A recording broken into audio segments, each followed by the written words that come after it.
Boy, is it hot. Whew. It's 87 in here by that thing. I think it's a little bit hotter, actually. What's up, YouTubers? It's Brian Hicks, also known as Mr. Fan to you, and your local voiceover guy. Anyway, as I'm sure you can tell, things are a little bit different. Just a little bit. Yeah, David, there's your Fastco. I'm actually getting ready to take it down, finally. Yeah, and I don't know what I want to put up in its place. But now that I have something else up that can move a little air. Anyway, so a couple of years ago, Sean Brown helped me do all this. Do the ceiling thing. I had, basically, if you look at my older videos, I had just a gaping open ceiling. Long story short, there's a tarp over this entire roof on this building.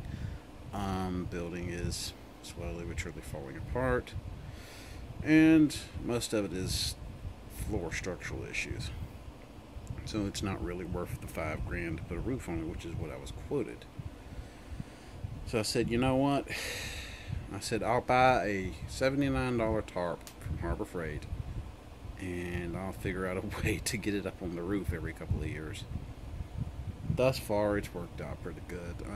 That tends to be where it leaks, or starts leaking. The sun hits it most in that corner over there. But anyway, so, like I said, I got a tarp over top of the building. I actually recently put a fresh tarp on it, just because I got a couple of fresh leaks pop up. And, so anyways, I said, well, you know, my company is shut down because it's been 103 degrees the past 2 days. You know, I work construction. I'm outside. If you watch my other videos, you know what I do. So anyway, so I've been working on the building, just trying to make things a little more presentable. I really don't think I'm gonna go and put 2 more panels, because I mean I've got 10 up, and I mean, this is the side where I do all my pictures and stuff for eBay and whatnot, and so nobody ever really sees that side. And yeah, it's a bit messy in here. Whatever.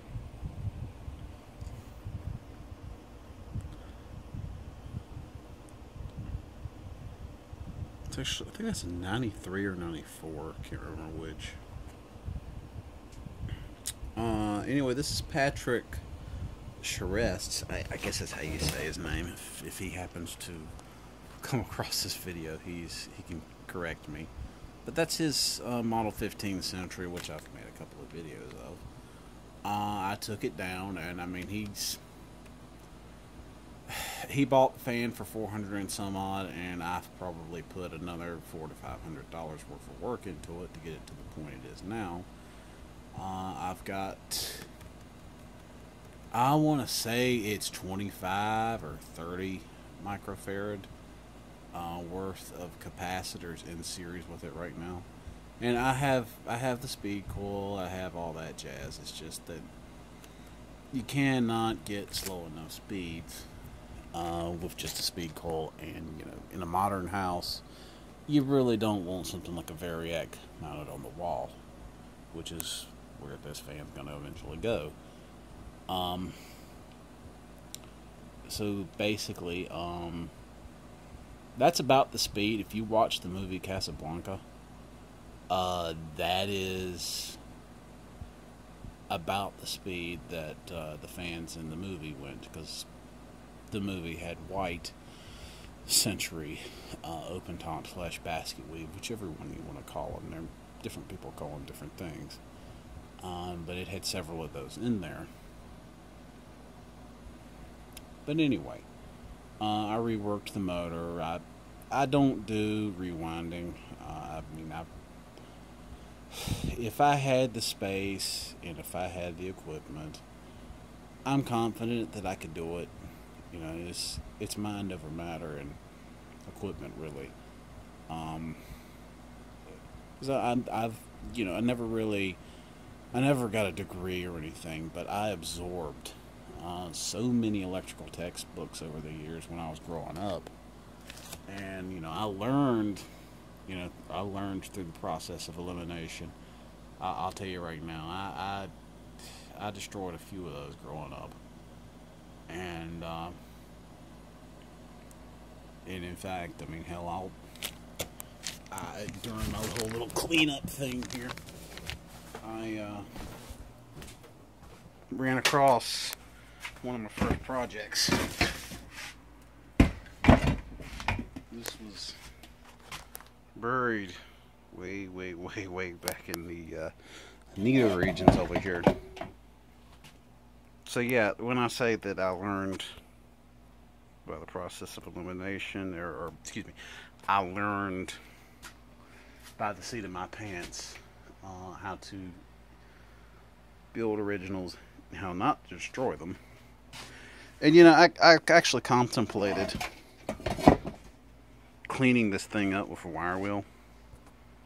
And you know what? Another really sad thing about it, I want to say that was a new in-box fan. But I digress. I was really young and stupid at the time.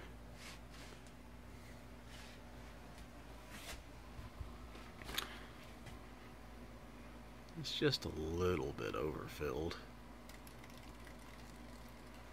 Alright. And that is some very nasty oil. Some very nasty oil. I put in one of my oil fill up kits. And I guess that's about how much you're left with when you fill one of these up.